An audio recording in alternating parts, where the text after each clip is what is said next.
Hi, I am going to film, but I'm not going to be showing my face after this little bit here. I'm going to be doing a tube feeding demonstration. I might do more of these videos in the future just because I find that every time I tube, I might do some things a little bit differently, and I think the more tube feeding tutorial videos that are out there on the internet, the better. This would be really helpful for anyone that is looking after neonatal puppies, whether they have a cleft palate or they're just failing to thrive, or they're not latching on. And yeah, it's really for rescuers, I guess breeders who want to do the right thing by puppies that really need the extra help. And even I find some vet nurses and vets are not really up to scratch on some of their techniques. So I guess this is a tutorial video from somebody who tube feeds neonatal puppies, sometimes round the clock for weeks and weeks and weeks, half asleep. I'm very, very comfortable tube feeding, and I feel like my technique is pretty good, and I can maybe help some people either better their technique or start anew and learn how to tube feed. So after sounding very arrogant about my skills, I'm going to show you what I would do from start to finish, and with a newborn puppy. So this puppy is almost, well, would just be about 2.5 days old now. Okay, so what you need for tube feeding, in my opinion, as far as the setup, is a sterile area, nice and clean. I always get boiling hot water. I use filtered hot water, and then I have an empty bowl, and I get a tube that is appropriate size for the puppy. Most tubes that suit a neonatal puppy, whether it's a Chihuahua all the way to like a bulldog, even an English Staffy. You could use what's called an F5. Your tube should be quite long. It doesn't have to look like this on the end, but what it should be is quite long, and you never cut your tube. At the tip of your tube, you'll see, if I can just zoom in on this, I don't know if it'll let me zoom in. That's probably a bit better. You'll see it's kind of got like a curved round tip, and then it's got a little, hang on. Oh, I don't know if I'm going to be able to get this properly for you guys, but it's got like a little hole further down in the tube. It doesn't have a hole at the tip of the tube. It's got it further down in the tube. And this is really important because this curved top doesn't perforate anything as it's going down. It's got a hole here, and then as you twist it, it's got a second hole here. So this is what goes all the way down into the tummy of the puppies. And it's got to have this soft edge. So if you are tube feeding and you have received your tubes from your vet or a friend or anything like that, and it's been cut, you absolutely cannot use that tube. You will do more damage and possibly kill your puppy with a cut tube than feeding it the wrong way with a syringe. That's if it's got a cleft palate. So getting the right tube and the right tube size is really important. This is an F6, so it's not the smallest size, but it's not the biggest size. The puppy that we will be tubing today is a English Staffy cross XL bully. So mum was an English Staffy and dad is what they call an XL bully, so an extra large bully. So she's a pretty decent size. She is about 2.5 days old. She was born not yesterday, but the day before around 5 a.m. she was syringe fed by her breeder because her breeder didn't have tubing abilities. And the breeder also, it was a mistake breeding, an accidental breeding. And the breeder didn't know that the mum was pregnant until about 3 weeks before puppies were born. I believe this puppy has a bit of an infection, and the reason why I believe that is that her poos, her fecal matter, is very, very runny, very, very pale, a very pale yellow, and that is indicative of an infection. So along with tube feeding, I'm going to show you how I would also administer antibiotics, because with a cleft palate puppy, you can't just put a syringe of antibiotics in the mouth, and with a newborn puppy you can't just put a tablet down its throat.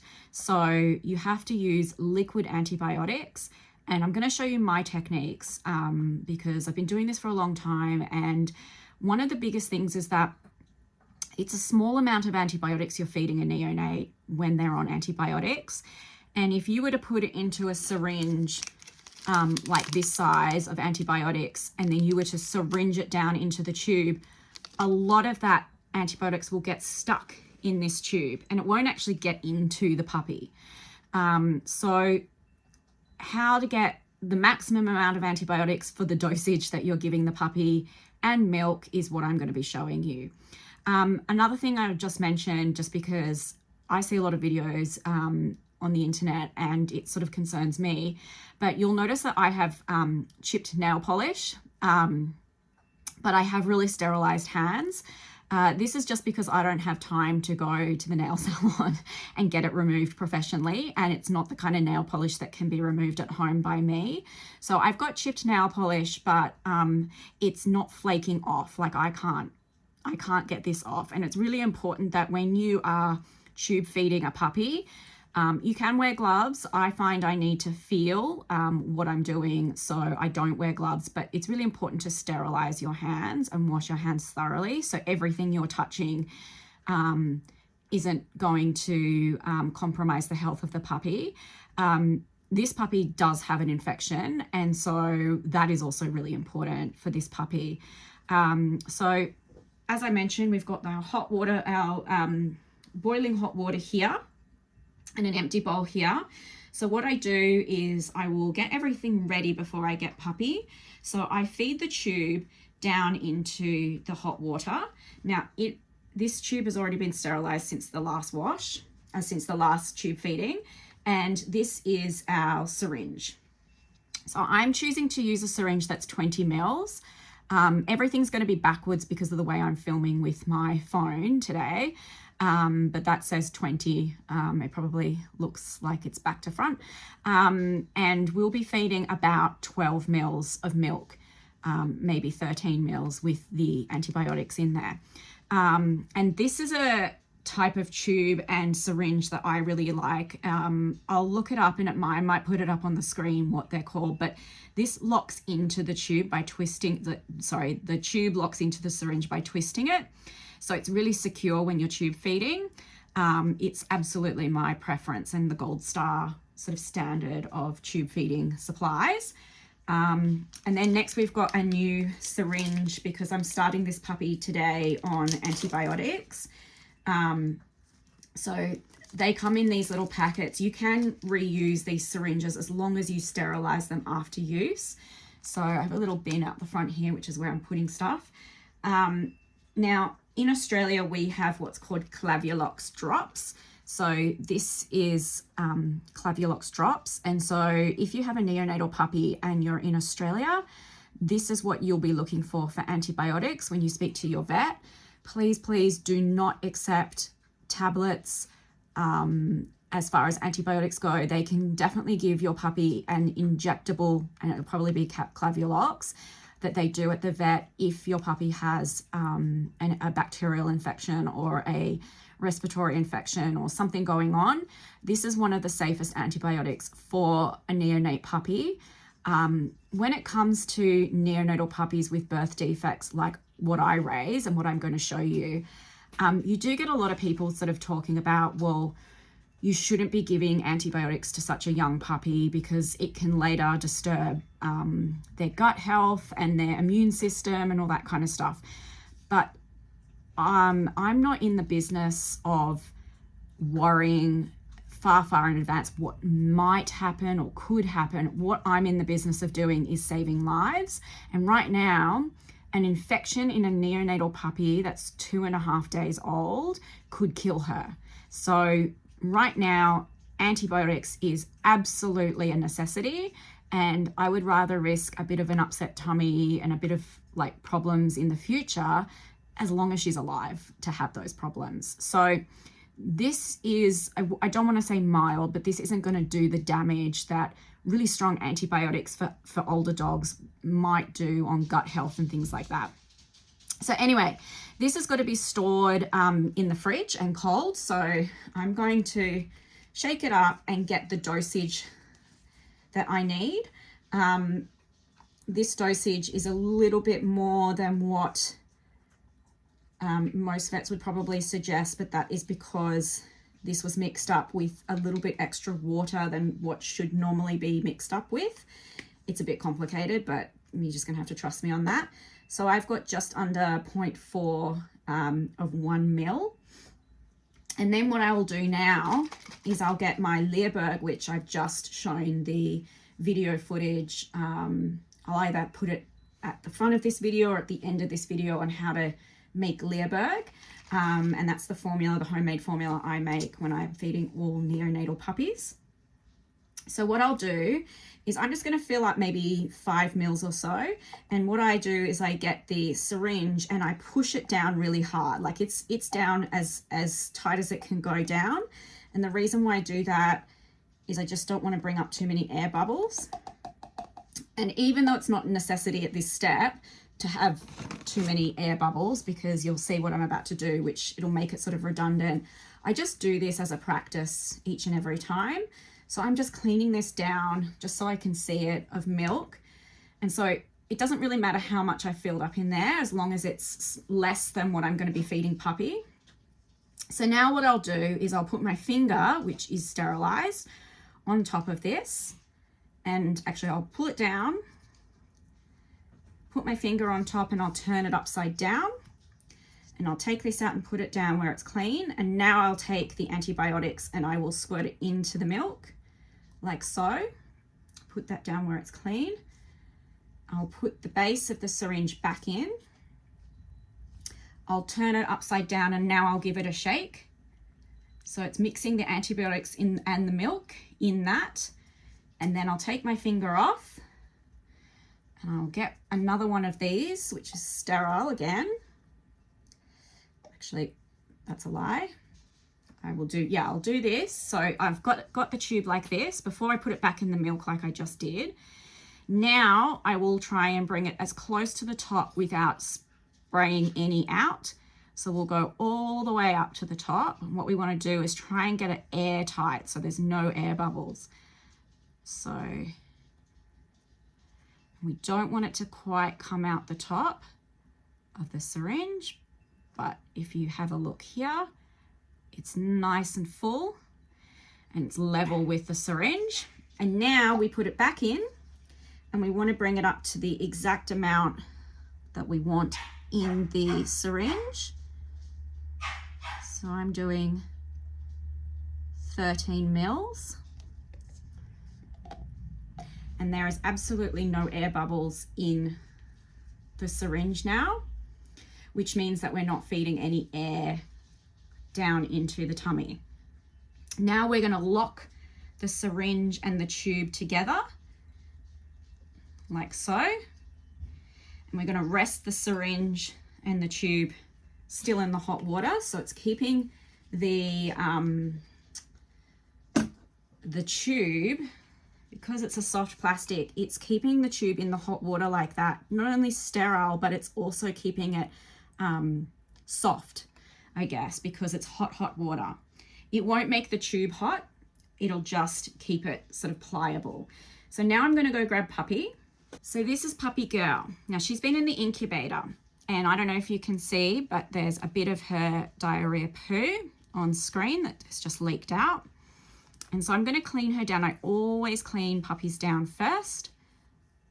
And I always keep this here. I keep an extra little towelette here for wee-wees. So when they wake up out of the incubator or wherever you're keeping them nice and warm, the first thing they're going to do is they're going to want to wee and they maybe want to poo. So like with all neonatal puppies, see, she's doing little bits of poo here. It's not as runny, but it is a green yellow. It's not a great color, not a great consistency. So that is an infection poo.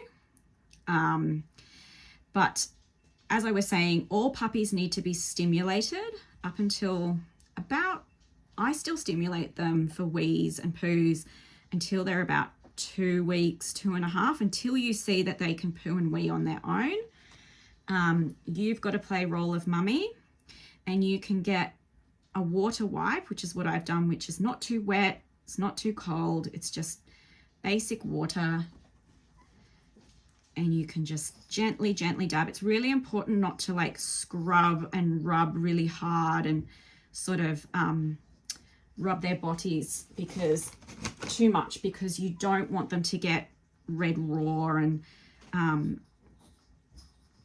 it'll become painful.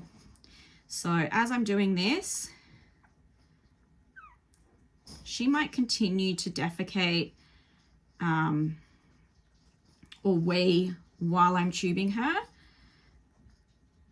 Usually with boys, when I'm doing this on their little boy bits, boys, I don't know what it is, but all the boys I've ever had stick their tongues out while I'm doing this. It's like it's really relaxing for them. Girls don't do it as much. There's something about the boys that really enjoy having their parts toileted. I've got the nursery door closed, but you can probably hear some of my dogs, my own personal dogs, out in the background. I can hear one of my dogs, her name is Panadol. I can hear her barking at her siblings out there. So sometimes when they come out of the incubator, it's very dry in there. You've got your humidity up and stuff. Around the mouth, you can sometimes see a bit of a crust.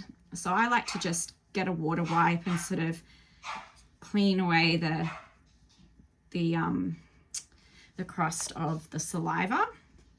And then what you would normally do, or what I normally do before I do everything, is I like to weigh and keep track of the sort of the vitals of the puppy. Sometimes what I would suggest is that you take a temperature reading, which is where you get a little bit of Vaseline, you get the tip of your thermometer and you dip it in the Vaseline and it goes up the bottom and you take a temperature reading.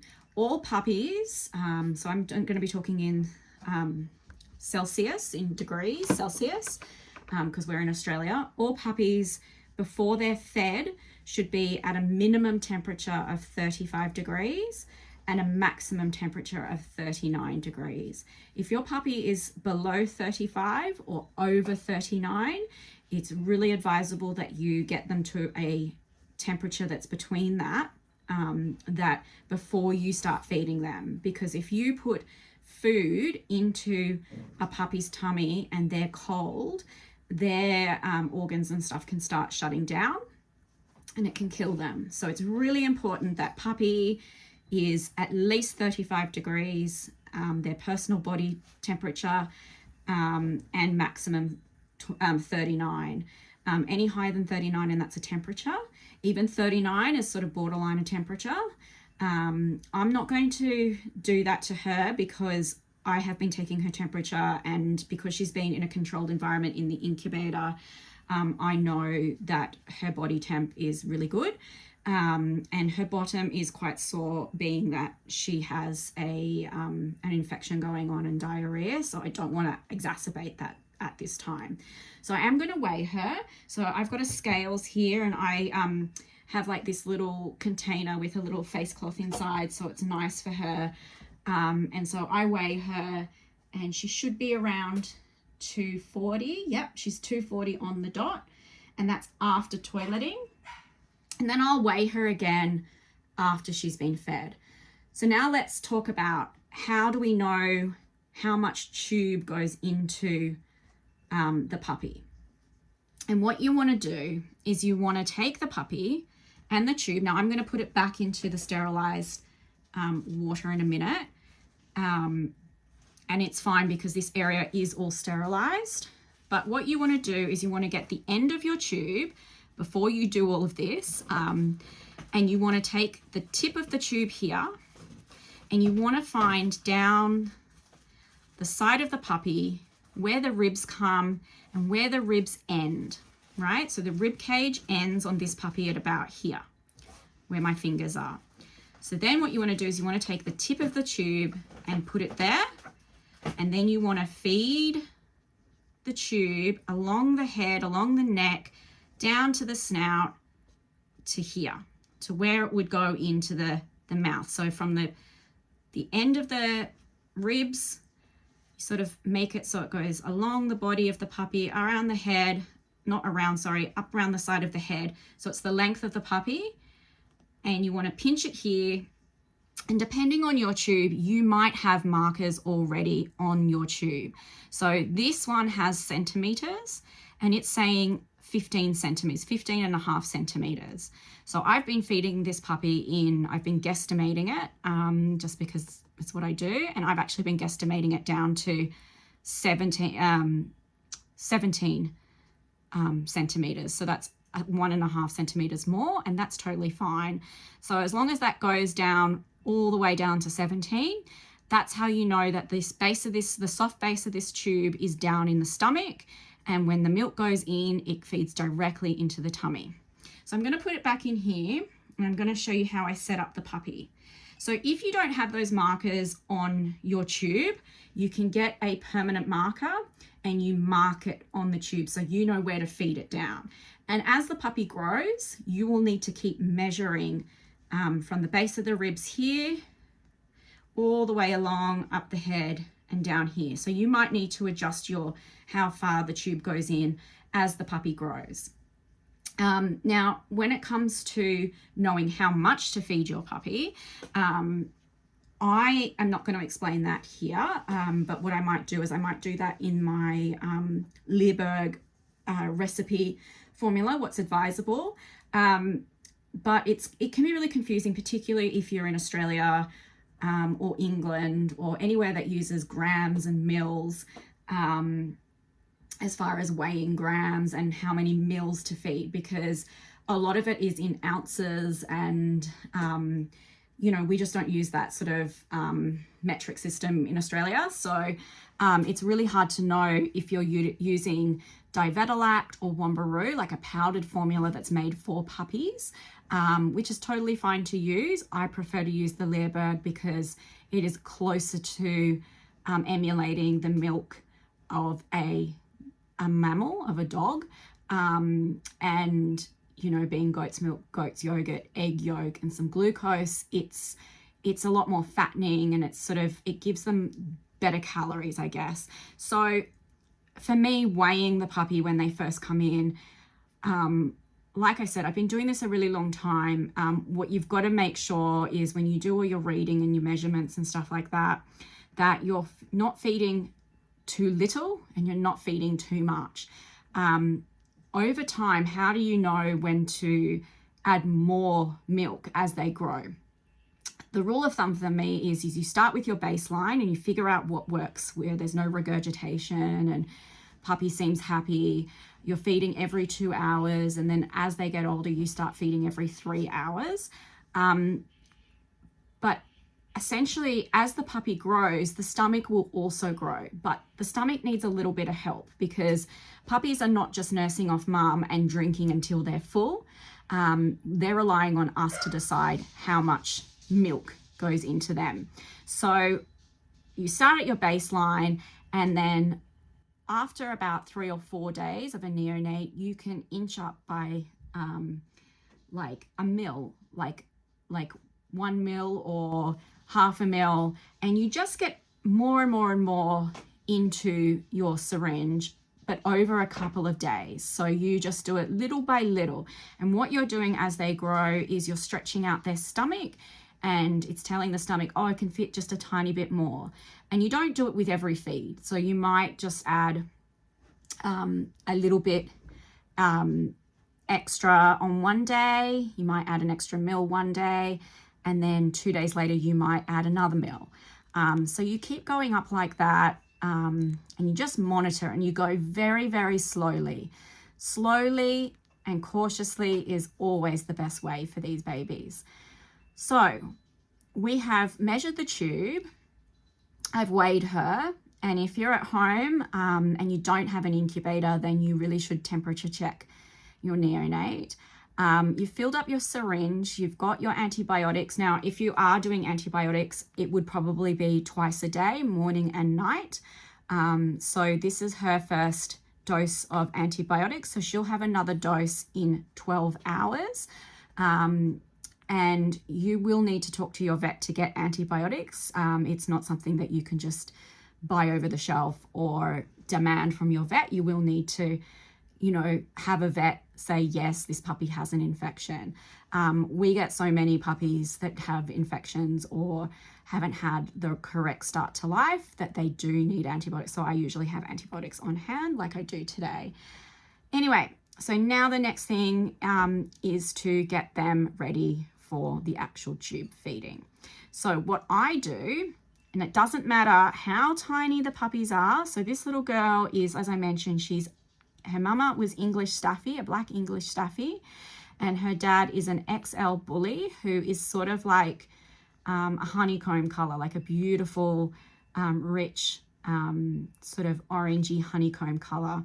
And he sort of looked like a Dog de Bordeaux crossed with an Amstaff, which is the best way I can describe it. He had like a big Dog de Bordeaux Mastiff head and the body of an American Bully. So XL Bullies, I'm not sure exactly what the breed breakdown is there, but they're a very large breed. So she's a pretty decent sized neonate puppy for a newborn. Hence why she's got an F6 feeding tube. She's just a little bit bigger than like a Frenchie puppy or a little English Staffy puppy. But regardless of the type of puppy they are, even if they're a little Chihuahua, they're really strong, and they have a very innate urge to use their front paws when they're drinking to knead so they'd normally be sucking on a teat, and then they'd be using their paws to sort of knead on mum and push the milk out faster when they're hungry. So they'd be pushing against the breast while they're sucking. And so when you're tube feeding them, and I'll show you my technique, they'll still want to move their arms. And what problems that can cause is they can pull the tubes out of their mouths, which we don't want.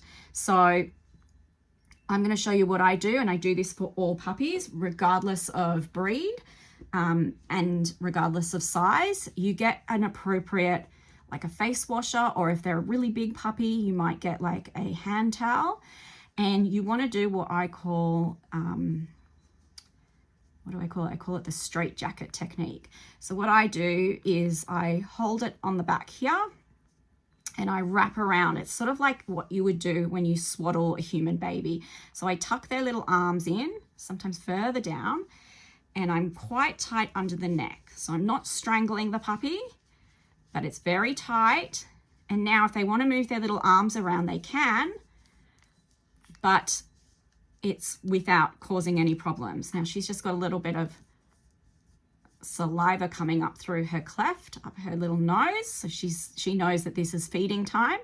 And so now what we're going to do is I'm going to put the syringe, the base of the syringe between my teeth, which is my own technique. So I apologize. It's not like, I guess like a surgical technique, but I might be able to talk a little bit, but I'm going to sort of show you what I'm doing. So this video, the way I'm filming, it's sort of flipped. So it's mirroring what I'm doing. So this, on this side here is her left side and this is her right side. So I'm going to feed the tube in her mouth, but I'm going to favor the left-hand side of her mouth. And I'm going to feed it all the way down to the 15.5 mark, or maybe the 17 mark, which I've been doing, which I know will get down to the base of where her tummy is. Normally with puppies, when you're first doing it, or when you're first learning this technique, when you feed the tube down, once it's down in the mouth and where you think you've got it right, you gently but firmly pinch the ear or a toe. And why we want to do that is we want to get them to make some noise. So I'm pinching the toe, but you can see with no tube, she doesn't make a noise. This puppy is very rare. She doesn't make any noise. So the reason why we do a pinch of the ear or a pinch of the toe when the tube is in is that if it's in the right spot and it's not down in the lungs and it's in the tummy, she'll be able to make heaps of noise. So she'll cry out and the noise will be, audible. If it was down into her lungs and you did pinch, and you pinch the toe and they do cry out and it's silent, that's how you know it's down the wrong way. So I can't really demonstrate with this puppy because she is quiet. So it doesn't matter how hard I pinch her, and I don't want to pinch her too hard that it actually physically hurts her or damages her. She's not going to make that noise, but I'll see. I'll still do it, and we'll still see if there's a result, but I'm pretty sure there isn't. But like I said, I'll probably do more videos in the future with other neonates just to go over this technique, and it'll probably be a lot faster so it's not as long a video. So I'm going to put this in my mouth. And I'm going to take a sip of this. I'm going to open her mouth, and I'm going to use my thumb and this finger to hold her mouth open. And if you look, you can see her cleft palate in there, the gap in the roof of her mouth. And now I'm going to put the tube in. I'm favoring the left hand side.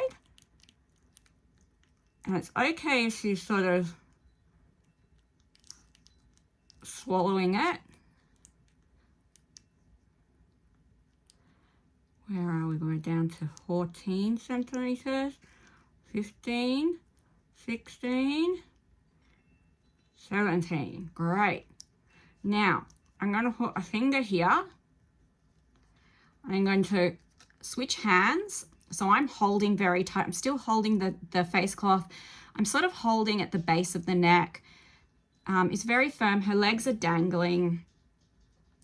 This is coming out the left-hand side. She's sort of sucking. It's really important that you do put a finger in. Even Chihuahuas, the tip of your finger will fit in their mouth.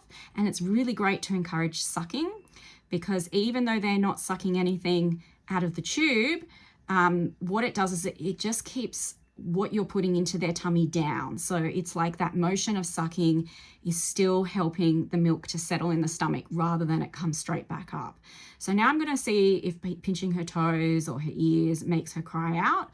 I don't think it will, but I'm pretty sure it's gone down the right way, but we'll just do it to see if we can get that on camera.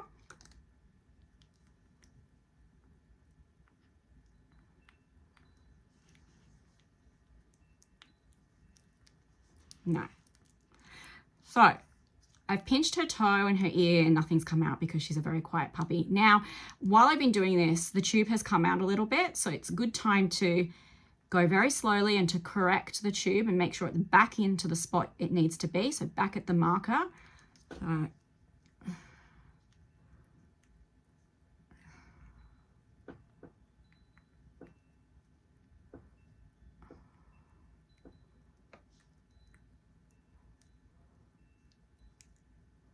There we go. Now you're holding puppy upright, as upright as you possibly can, and you're holding the syringe in the other hand. So you've got a firm grasp on the puppy. You've got your finger in there, and your finger's also, not only is puppy sucking on it, but it's sort of holding the tube in place. Now you're going to go very slowly as you push down on the tube, and you'll see the milk is coming up through the tube. Sorry, you're pushing down on the syringe, but as the milk comes up through the tube, it's going straight into her belly. And we're going very, very slowly. If this is your first time or your second time or your third time or your fourth time, it still means you're quite new to this. And what I suggest is going so slow so that if anything comes up through the nose or the mouth going this slow, you know to quickly remove the tube, clear the airways, and start again. Start the whole process of making sure it's down the right way again. So very, very, very slowly.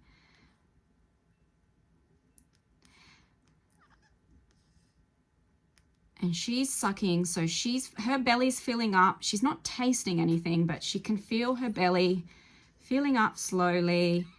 She's got the sucking action. I can feel her little paws are moving, like she's trying to knead on mummy's breast. She's upright, so the milk is going in straight down into her belly. You never want to tip them backwards, so I'm stopping right now. You never want to tip them backwards or hold them horizontal on their backs, because that is how things can go wrong as far as pneumonia and regurgitation and all that kind of stuff. Being absolutely horizontal like this, slowly wins the race, as they say. Slow and steady.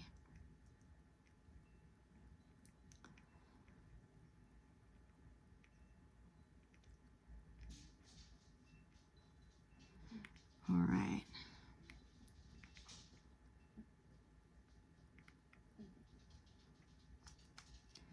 Almost done. Now, as we're coming to the end of this, I now will bring her down and the syringe up higher where you can't see it. And I'm going to do it so that the tube is almost straight, so that by gravity, as much of the milk goes right down into the tummy. There will still be some milk remaining in the tube as we push. So you can see there's nothing left in the syringe, but in the tube it's still white, and that's the milk still in there. Now, if you had just done a syringe of like the small syringe of the antibiotic, a lot of the antibiotic would still be in the tube. There might still be a little bit in there because we've mixed it with the milk, but not as much. And now when you're removing the tube, regardless of whether you're starting over or you've finished, you want to put your tube down, keeping puppy here. You don't want the tube to pull out. Now what you want to do is you want to pinch the tube. So like pinching a hose, garden hose, you pinch the tube and then you can pull out. And then you keep your finger in, so puppy has no idea that the tube is out. And then still holding the puppy upright, still with the finger in the mouth, you can unwrap and she can start kneading on you and getting that little bit of comfort of feeding off mum, that sort of feeling. Still keeping her upright like this, but she can wiggle around. I think she's actually finished. She's like trying to spit out my finger. So a lot of people with clefties, a lot of breeders, when they contact me, seem to think that a cleft palate puppy or even a cleft lip puppy is going to be fine drinking off mum or drinking from a syringe if they've got really good suction. Suction has nothing to do with why we tube feed, because yes, they may not have good suction, or maybe they do have good suction, but putting a dog with a cleft palate on a mum or putting a syringe directly into the mouth with milk means that the milk fills up in the mouth and then it has to be ingested. But when you have a cleft palate puppy and milk goes into the mouth, it will automatically also go up into the cleft, up into the sinuses, be breathed in and go down into the lungs. And that is how we cause aspiration pneumonia. So it is far, far safer for a newborn puppy to have never had colostrum from mum, to have never drunk from colostrum, to wait even up to 24 hours, although it's not advisable, before a appropriate person who knows how to tube feed can tube feed them properly. Even if they're tube feeding a formula that's created for puppies or some replacement colostrum, that is far more safer, and you're far more likely to have success with a puppy than syringing milk into them or putting them on a bottle or putting them on mum. Even colostrum from mum that's from a teat being drunk by a cleft ear, it only takes one little drop to go up into their sinuses, down into their lungs, and cause pneumonia. And aspiration pneumonia, when a puppy is this young, is really hard to recover from unless you have a full incubator and oxygenator set up like I do, and you've got antibiotics on hand, and you know how to tube feed from then on. It's a real risk. So a lot of breeders that I'm in contact with as far as being a rescuer, I often will say to them, keep my phone number on hand, and when you know you're having a litter or when a litter is born, as soon as you know if there's a cleft in the litter, you call me, and we organise transportation and we get them into care or into the hands of somebody that knows how to tube feed. If a vet nurse or a vet is doing a cesarean and they see that there's a cleft puppy in there and they know how to tube, absolutely get them to tube feed. If they're not confident with their skills, which is totally fine, it's, you know, not all vet nurses and vets know how to tube feed skillfully, and that's just because it's not something they have to do every day. But there are some that do know what they're doing really well and have a really good experience and skills with tubing. But that is essentially a successful tube feed.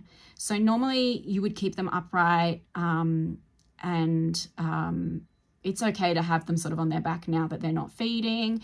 But when you're new to this, everything I can tell you is great, but the best advice I can give you is to go slowly and steadily. And if you feel like you've done the wrong thing, pull the tube out and start again. If the paws come out of the straitjacket wrap, undo it all and start again. It's really important that you just keep keep calm and keep still and just take deep breaths. And, you know, practice does make perfect. You know, every puppy is different. They're so much stronger than you would think. And yeah, so this little girl, her name is Pancetta, if I haven't already told you. Here at Life of Pikelet Rescue, all of our little babies, all of our dogs that come into care through the whole of time, since Life of Pikelet's existence, so almost 12 years now, all of them get a name that starts with P, and all of those names are food or drink related. So this little girl is Pancetta. In my incubator with Pancetta, I also have a little puppy called Pork Crackle. And so he's in that incubator with Pancetta. And then down in the cot here in the crib, I have a little puppy called Pierogi. And so, yeah, this is what a little rescue neonate puppy tube feeding from start to finish. I don't usually toilet them again now because it's too soon, but pardon me, I will give her a little weigh. So she was exactly 240 when I weighed her before her feed. So she should be 252, 253, and she's exactly 253, which is fantastic. So there we go, nice and successful. So now that she's done, I'm going to put her back in the incubator. Pork Crackle, he will be 5 weeks old in 2 days. He's got a bilateral cleft lip.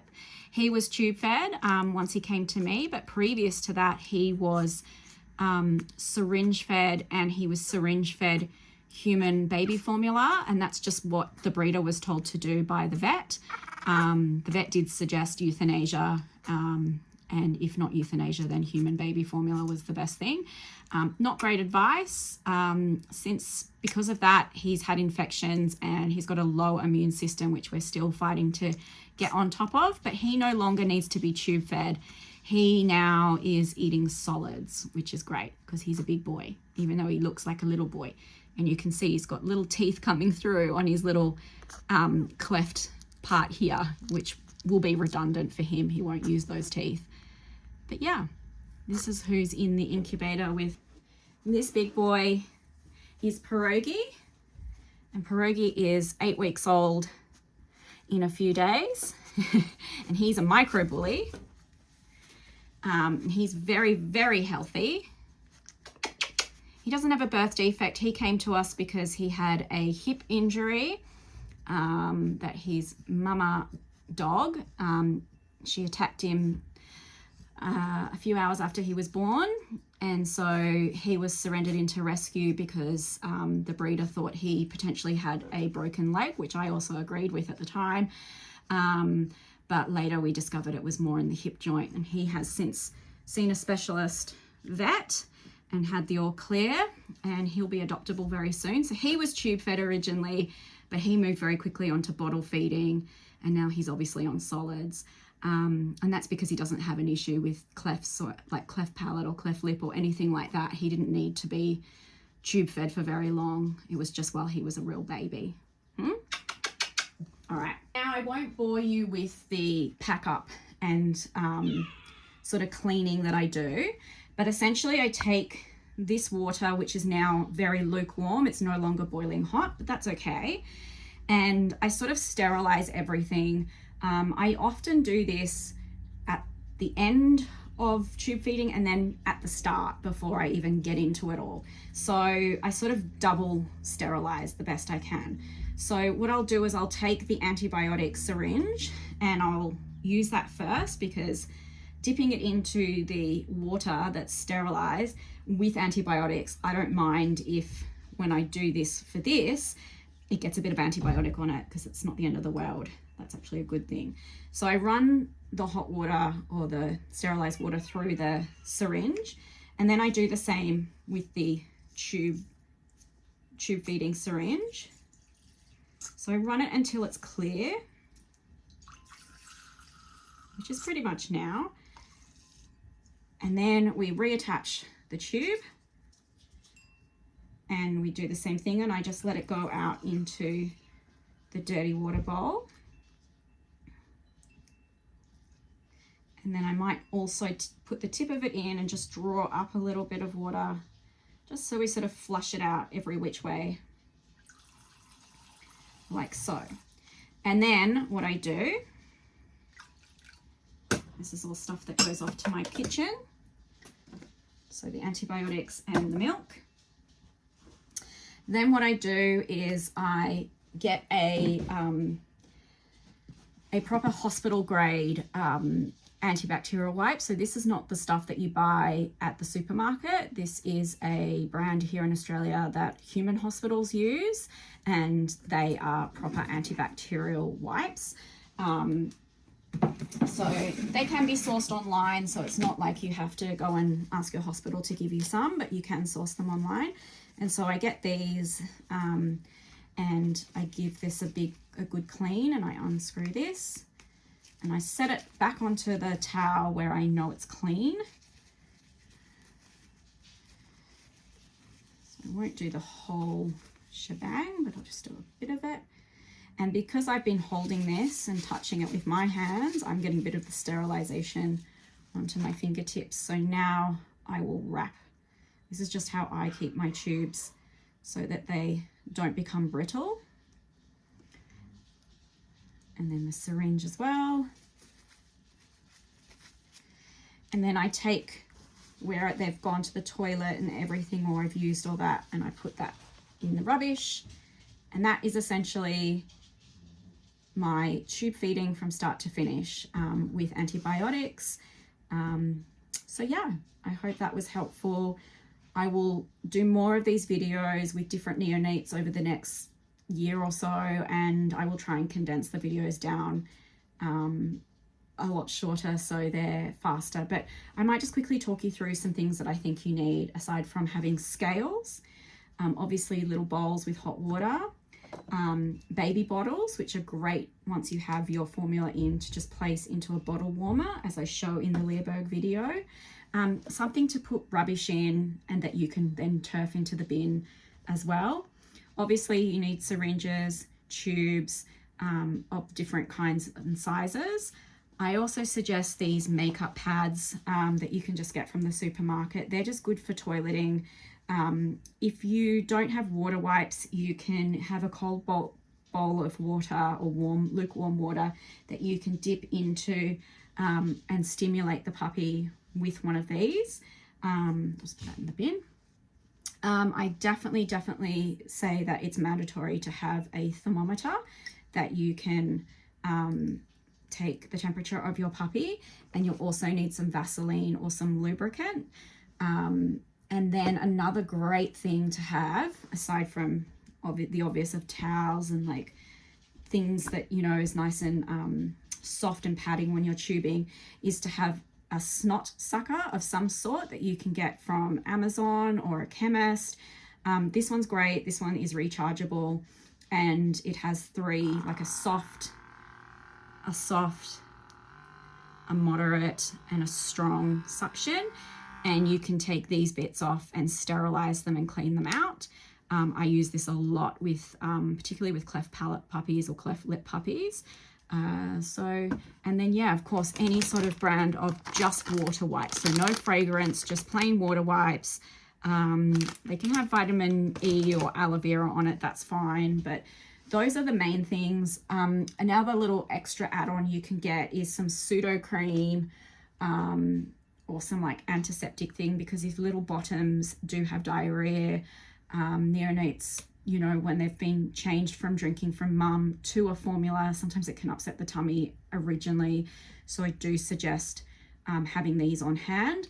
The only other thing I'll touch on is that when you are feeding the tube down into the mouth and the stomach, a lot of vets and vet nurses are taught to lubricate the tube with lube or like a bit of Vaseline or something. I don't do that because I don't want any sort of foreign, I guess, paste in the mouth of a newborn clefty. So that is why I leave these in the boiling hot water that is sort of sterilized, because it doesn't make them hot, but it definitely makes them sort of a bit lubricated. So when you're putting it down the mouth, it's wet, it's not brittle. So that's probably the only other thing that I would suggest that, you know, is something that I do that's maybe a little bit different from other people. So yeah, I've got a lot of other things that I might show in other videos here that I have in my little setup. Oh, and that's the other thing, is having some face washes, a couple of different face washes that you can use to wrap puppies around, like kind of size them up before you get set up. And having a station that's away from your own other dogs and is somewhere that's in a room that's sterile and safe and quiet is really also really important to do. Not everyone has a nursery. I use my dining table. It's nice and big, and my dogs they're not able to get on top of it or anything like that. But it's just about having a space that's already set up. You've got everything that you need. You just heat up your water, you heat up your milk, and away you go.